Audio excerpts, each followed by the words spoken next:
Hello, all you beautiful people out there on the internet. Sorry if the camera's a little wobbly here. I'm trying to get the computer to sit where it needs to. I am on vacation. I'm out visiting my sister. I know I have in the past come to you from some exotic locations around the world. I think I've done episodes in Italy and Panama, Puerto Rico, the Bahamas.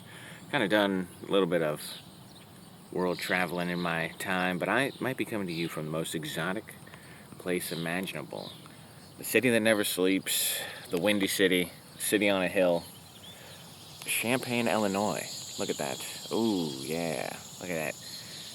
The majesty of it. It's beautiful out here in Champaign, Illinois. Actually, it does have one of my favorite things in the entire world, which is a place called Der Wiener Schnitzel. For all of you on the West Coast, you might be familiar with this wonderful restaurant. There's only one in the Midwest, and it's in Champaign, Illinois. So before I leave today, I'm actually heading home today. I am probably going to stop off and get maybe 10 chili cheese dogs to take back with me and eat throughout the week. It's going to be delicious. I look forward to it. My couple, 2-3 times a year that I'm up here, I eat entirely too many chili dogs over the next week. So I really have something to look forward to this next week, going back to work and whatnot. But I'm up here. I am visiting my sister. I have 3 younger sisters. One of them is currently pregnant with her second child. And I'm up here before the baby comes because I wanted to get some last time in with, she's got another one that is 1.5. And wanted to see that baby, see my sister before she has her second one, when life changes completely from 0 to 1 and from 1 to 2. So she's in for a treat. Anyway, but while I'm up here, I got to thinking, obviously, when I'm on vacation, we don't watch the news, we don't care what's going on in the world, we're on vacation, we're here to enjoy ourselves. But one of the things I have been thinking about this week is the importance of family and how so many people take it for granted. You're born into this thing, this family, this lineage, and you think that by birth of blood that you are entitled to be treated a certain way by family or have to treat family a certain way. And I would say, for the most part, historically, that is correct. If you go back to sort of Middle Age thinking where everyone lived in these feudal kingdoms, and you were born on this spot in the dirt, and you had a king, and the king was born on his spot in the dirt, but his spot in the dirt had riches and wealth. And many times it was not because the king was exceptionally moral or because he was physically better than everyone else. It was just because he was born into this heritage that allowed him to rule over a bunch of people. And you were born and you were a peasant and you lived your entire life in one place. You grew old by Middle Age standards and you perished. You maybe never traveled. You never did anything but hard labor your entire life.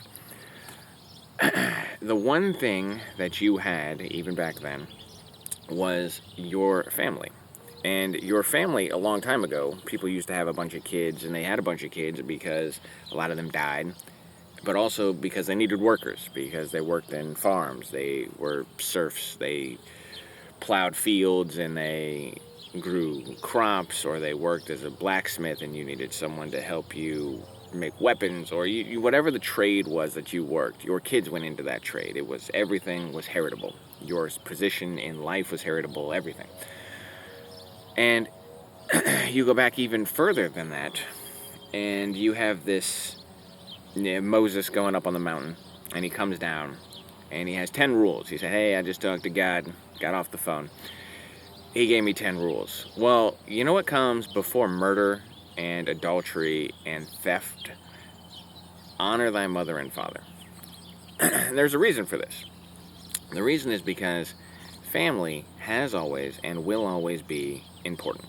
There's something about the blood that binds us to other people, that makes them important to us. It makes sense from a evolutionary standpoint and from a societal standpoint. We care more about the people who are close to us than the people who are far away. That just makes sense. That's just the way it is. And it's important that as you get older, it's important when you're young too, but especially as you age, the overwhelming majority of the time that you're going to be able to spend with your parents, for example, is over by the time that you're 18. When you move out of the house, the majority of the hours that you are going to be face-to-face with your parents has already passed you. It was when you were a child, because most people, they don't see their family every day. It is, obviously they can drive you nuts, but it's a blessing to be able to see your family every day, to be able to talk to them every day, because most people move. They don't live next door. They have their own lives. They have their own jobs. They wind up having their own kids. And things take priority. And you don't get to spend time with your parents in the way that you did when you were young. So I don't remember what the number is, but it's a shockingly high number of percentage of time that you have spent with your parents is over by 18. And so I'm here. I'm not visiting my parents. My parents retired. They live in Florida. Some of my parents live in Florida. But I'm here visiting my sisters. And the message today, the thing that we're talking about, the thing that I'm thinking about, is how important it is to make time to see your family. I go on vacation a lot. I happen to live in St. Louis, where a good chunk of my family lives, and I get to see them quite often, but my sisters don't live in St. Louis. One of my sisters is out in Arizona. Two of them live in Champaign, Illinois, the biggest little city, the Big Apple, some call it. The city of 10,000 lakes, I've heard it be referred to as. But my sisters don't live in St. Louis, so I have to make time to see them. And I travel. I just listed some places I've done episodes from. I've traveled places that I haven't done episodes from because I traveled during the week and I'm back home before Friday. But in my travels, I like to go to different places, but I always try and make time a few times a year to come up here and see my family that lives in Illinois. It's a 3-hour drive for me. Doesn't make sense to fly, or I would fly. Anything less than 4 hours, it's kind of hard to justify taking a plane. I hate taking long car trips. I'm not a fan. But 3 hours, sacrifice I'm willing to make. So it took me 3 hours to get here. I get to see my sisters. I get to spend time with them. And I make time specifically to come see them because there is a bond between us that exists that I will not have with other people in this world. We have a heritage, which means that many of the things that we have inherited from our heritage are the same. I look at my sister, Katie, and her and I have, in some ways, we have a very similar temperament. She is competitive and kind of argumentative and very caring about her family. She's very protective of her sister and very protective of her peace now that she has her own little family. And I look at that and I say, I can see where she gets it. I know where that comes from because I've seen it. I understand that that is something that nature and nurture both play a part. We grew up very similarly, unfortunately, in some ways. But there's this part of nature that we share that I don't share with other people. I would never look at somebody else and say, oh, well, I know where he gets it from. No, I don't know that. I don't know their lives. I don't know everything about them. Even my good friends. You don't know how they were brought up and everything that they ever went through. And even if they tell you, you didn't experience it. It's different trying to have that empathy, trying to walk in somebody else's shoes than it is to have been there and seen it and share this blood with another person. And part of my thinking on this subject, and one of the reasons why I wanted to talk about it, is because I see this all the time, and I have good friends who do this. Do not feud with your family. It is the strangest thing in the world to me that people argue with their family members and want to get in lifelong feuds with members of their family. Listen, not all of your family is going to be great. That's just the human nature. There's no way that everyone's going to have great parents or great siblings or even great children, unfortunately. You can do everything right And it doesn't mean that everything is going to work out. Damn ants on this bench. And it doesn't mean that everything is going to work out the way that you want it to. And that's okay. Your kids might not turn out the way you want. Don't get to pick your parents. You don't get to pick your siblings. I don't feud with people in my family. Some of them want to feud with me, but I'm not going to feud with them. I'm not going to argue. I'm not going to fight. I'm not going to be mean or nasty with people I am family with. I'm just not going to do it. This is, by the way, this is a rule that you find. Oh my God, I got ants all over me. We're standing up. We're doing it standing. There's ants on this bench. They're gonna eat me alive. So I do this in real life with everyone, by the way. I don't want to feud with people. I don't want to have people. There are people I don't like, and there are certainly people that I would say are on my list that I'm feuding with, but I don't actively feud with them. I'm not arguing with people. I don't do that, and I certainly don't do it with family, and you shouldn't do it with family. Again, not just because you share blood, because it's a waste of your mental energy and time to argue with people like that. There's no reason. Life is beautiful, wonderful, and yes, it can be nasty, brutish, and short, as Hobbes said, but that doesn't mean that there isn't good things in life, that there's no joy, there's no happiness. I'm here right now. Again, Champaign, Illinois, the Sunshine City, they call it. The land of Lincoln, Champaign, Illinois. I'm just sitting here on this little bench. Look at this little bench, by the way. Look at that little thing, covered in ants. My God, they just think they run this place. But I'm here, and it's nice. It's nice. I got to spend time with my sisters. We went out to eat, got to play with the little baby, and had a great time in Champaign, Illinois, believe it or not. As hard as it is to believe, we had a great time. And I just don't waste my time being upset with other people. People do this in politics, they do it with their family, they do it with their friends.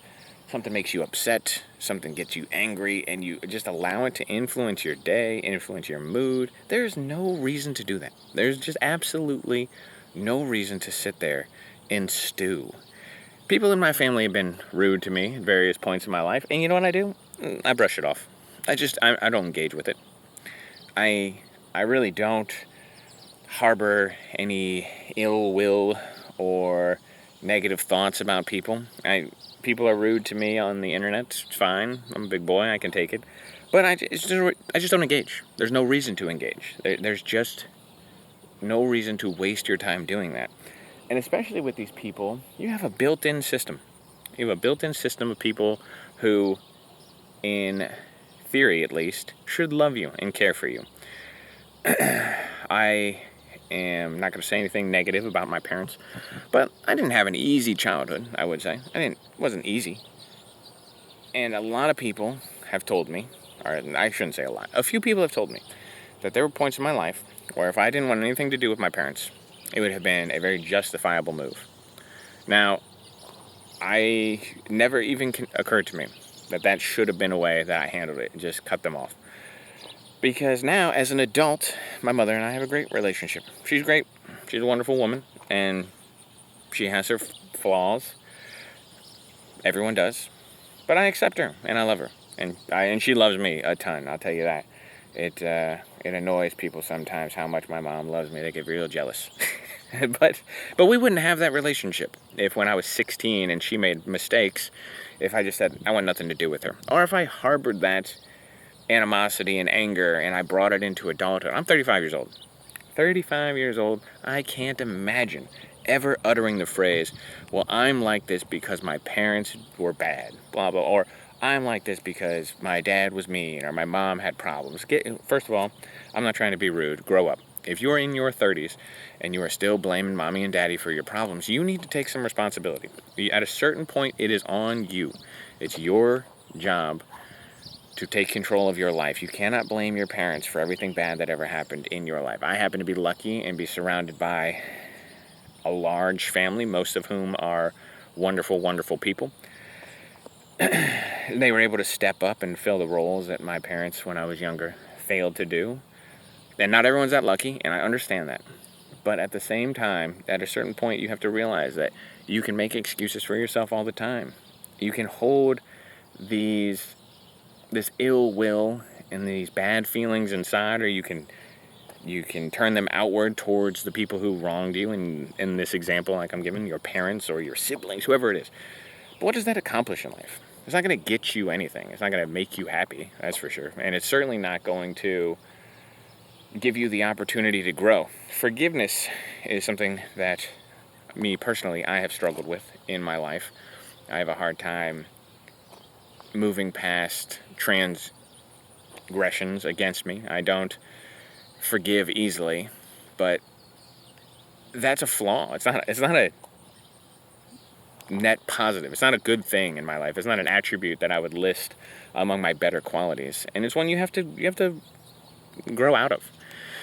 So anyway, I guess the reason why I'm talking about this today is because understanding that you have a family and why they're important is great, because many people today in society, they'll tell you that you can pick your family. And I'm here to tell you that that is definitely not true. It doesn't work that way, guys. I hate to tell you. You think that you can pick your community, you can do all these things. That's true. There is some truth to that. You can pick your friends. Hey, that's awesome. But you really, really, really shouldn't attempt to replace one with the other. I'll tell you that. That is a gigantic mistake that people are making. And you see it more and more.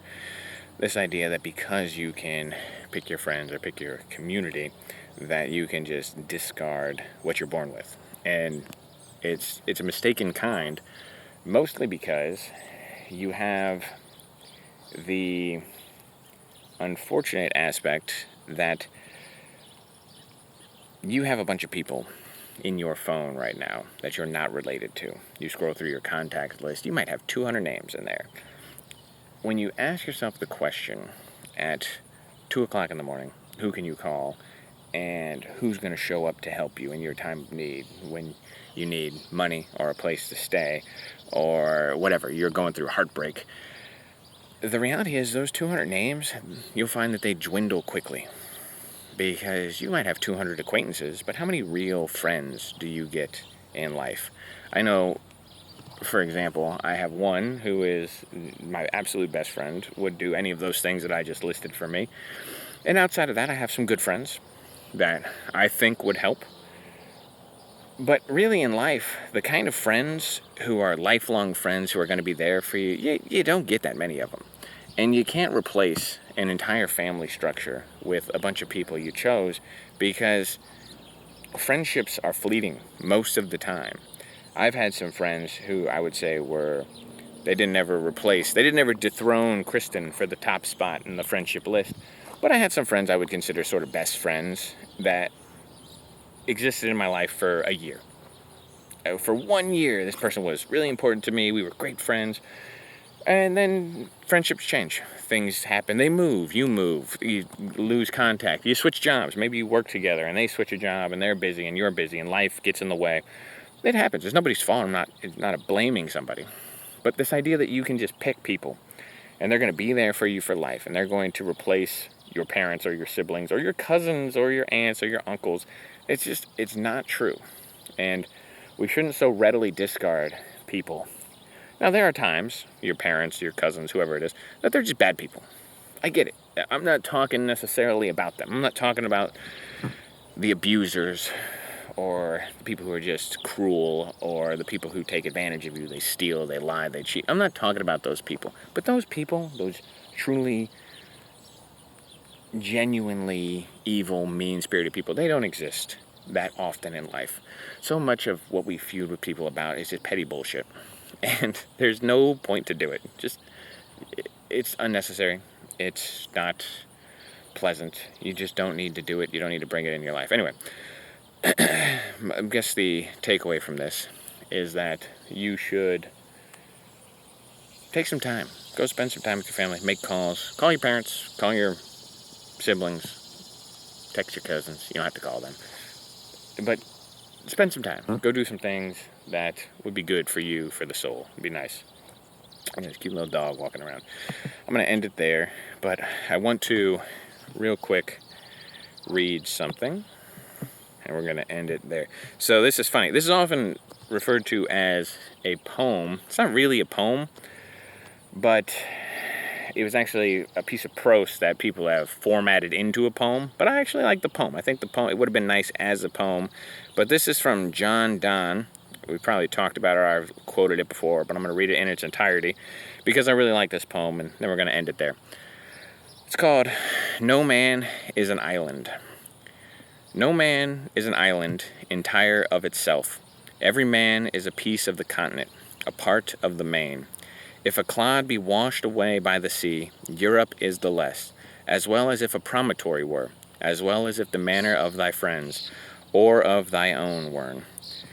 Any man's death diminishes me, because I am involved in mankind, and therefore never send to know for whom the bell tolls. It tolls for thee. That poem, I understand it's a little archaic, but at the same time, all it's saying is that you are a part of something bigger than you. In this case, we're talking about family. Him, he was just talking about humanity in general, but we can make it a little narrower for the purposes of this discussion. You're part of this thing, and the diminishment of it diminishes you. You don't ask for whom the bell tolls, it tolls for you. Every man's death diminishes me. Every death of a family or a friendship or of a relationship will diminish you, and that's not your fault. It's just human nature. You are part of the whole, and we can't just be an island unto ourselves.